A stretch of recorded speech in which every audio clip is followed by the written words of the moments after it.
The Trump administration has been very clear at what their foreign policy objectives are. It is all about short term gains. What can we do right away that is a stark difference from our predecessors? We don't really care about the long term ramifications. We don't care about the legality of what we're doing. International law isn't real. All they care about is, can we defeat people that we consider to be our adversaries? And can we help our economic interests as much as possible in the short term? Trump right now is destabilizing regions all across the world. We are kidnapping heads of state. We are killing people in Iran. We are doing whatever Trump thinks is the best interest of the United States. It is not for the people. It is not for our country at large. It is about the ego of an old, aging president who does not care about long term consequences. Just a quick update on the current status of our conflict with Iran. Currently, Iran has reported that over 600 people have died within their own borders. About 35 people have died in Israel. The United States is continuing to engage in this bombing campaign, most recently hitting an all girls school in Iran, killing over 150 innocent Iranian little girls. This is something that we are seeing continue to escalate day by day. Pete Hegseth has said that it will take at least 4 weeks, if not longer, to continue this campaign in Iran until we see the type of regime change that the Trump administration is looking for. Over the weekend, the US has launched major strikes in Iran, and military action in conjunction with Israel has caused a lot of instability and anxiety across the world. Earlier this year, the Trump administration helped force Venezuela's president into US custody along with his wife. And there is a regime change that's still happening in Venezuela. And now, a top Republican senator, Lindsey Graham, has gone on national television and said Cuba is next. Experts are warning that the island could hit something called a 0 hour, which essentially is when they run out of fuel, power shuts down, and basic systems start collapsing immediately. This is why it's so important that people are made aware of what the president's objectives actually are. So let's start with the bigger picture. According to reporting from The Atlantic, inside the White House, there's growing confidence after recent aggression moves abroad. An administrative official literally said that the president's mindset is, I'm on a roll. I can do whatever I want. The president has been open about what he would like to see in Cuba, floating the possibility while speaking with reporters at the White House on Friday of a friendly takeover of the island of 11 million people. He said that Secretary of State Marco Rubio is in discussions with Cuban leaders at a very high level to potentially make a deal. Rubio also is in contact through unofficial channels with Raul Guillermo Rodriguez Castro, the grandson of former President Raul Castro, Fidel's brother and successor, according to Axios. Trump has repeatedly emphasized Cuba's dire economic state, telling reporters last month there's no oil, there's no money, there's no anything. He also argued that the post Castro Cuban regime is so fundamentally weak that its own rot would inevitably do the work of an invading army. In an interview highlighted by the Daily Beast, Senator Lindsey Graham had this to say about the potential military escalations in Cuba. Trump finished the job that President Reagan failed to do. I am a big admirer of Ronald Reagan, but I'm here to tell you that Donald Trump, in my opinion, is the gold standard for Republicans, maybe any president, and when it comes to foreign policy. Maduro, everybody talked about him. Well, Donald Trump's got him in jail. Cuba's next. They're going to fall. This communist dictatorship in Cuba, their days are numbered.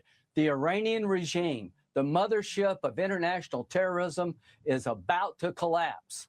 The captain of the ship, the Ayatollah, is stone cold dead. This is not like a fringe speculation anymore. It's not rumor that the United States is going to potentially invade Cuba. This is one of the most powerful senators, Republican senators, Lindsey Graham, who clearly has an influence in Trump's ear in regard to foreign policy because he is one of the biggest proponents of war in Congress. In Republicans, Democrats, Lindsey Graham is known as the person who wants to paint the world in red.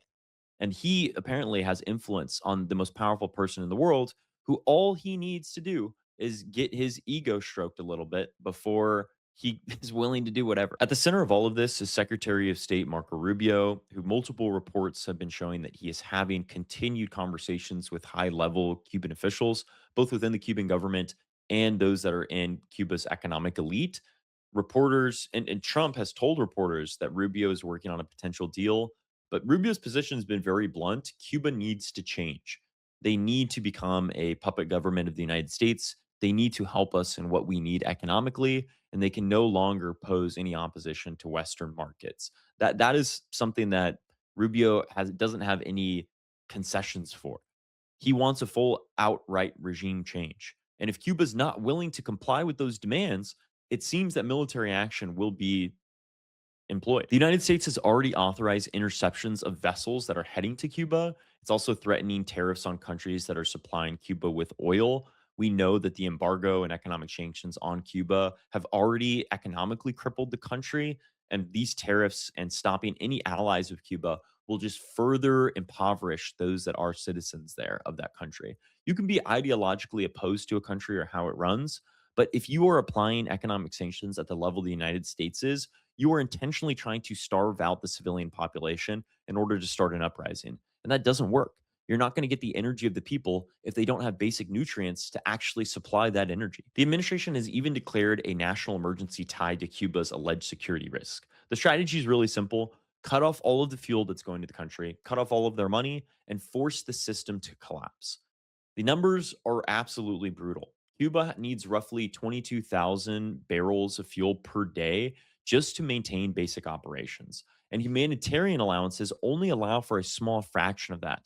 That's not just like economic pressure. We are literally trying to shut down the entire regime and destroy the lives of millions of people that live there. This is what the president told reporters about potentially taking over Cuba. The Cuban government is talking with us, and they're in a big deal of trouble, as you know. They have no money, they have no anything right now, but they're talking with us, and maybe we'll have a friendly takeover of Cuba. We could very well end up having a friendly takeover of Cuba. After many, many years, we've had a lot of years of dealing with Cuba. I've been hearing about Cuba since I'm a little boy, but they're in big trouble, and we could very well, something good, I think, very positive for the people that were expelled or worse from Cuba that live here. You know, we have people living here that want to go back to Cuba, and they're very happy with what's going on. I've been hearing about Cuba since I'm a little boy. That's why I want to take it over. If anyone ever says a friendly takeover, this is like manipulation tactics 101. They're saying, you better give me everything that I want, or you will face my wrath. I'm threatening you right now with the most immense level of violence, not just military action, but also impoverishing your civilians. You better just give me what I want. Just do it now. Trump is holding a gun to the head of Cuban officials saying, just give us the country. That is not how you negotiate. That's not diplomacy. Friendly takeover doesn't exist. That's an oxymoron. Reporting from the Hill also shows that 0 hour is approaching. Jorge Pinon, director of Latin America and Caribbean Energy Program with the University of Texas in Austin, said time is running out for the Cuban regime to make a deal or risk an even graver humanitarian crisis on the island. If we don't see a tanker come into Havana sometime by mid March, that's what we call the 0 hour. In other words, that's it. There's no inventory, no strategic reserve. That's it. They're out of business. Trump's decision Wednesday to greenlight deliveries of fuel to Cuba for commercial businesses and humanitarian deliveries is a drop in the bucket for the country's needs, Pignon said. Pignon estimates the deliveries amount to 150 barrels of fuel into the country per day, compared to the needs of 22,000 barrels that they need each day just to run the country. This is coupled on top of severe shortages of food and medicine, long power outages, sky high inflation, no buying power for the average Cuban worker, and a rapidly deteriorating economy. The United Nations has warned that denying oil access could turn into a crisis, and that turns into humanitarian collapse. When electricity fails, everything fails. You need power. Think of hospitals, think of water systems, refrigeration for medicine, emergency care. Millions of Cubans demand unstable power for maternal health, for cancer cures, for chronic illness treatment. All of this requires energy. And here's the most dangerous dynamics that experts are warning about: the government is facing collapse from external pressure. They're not going to reform.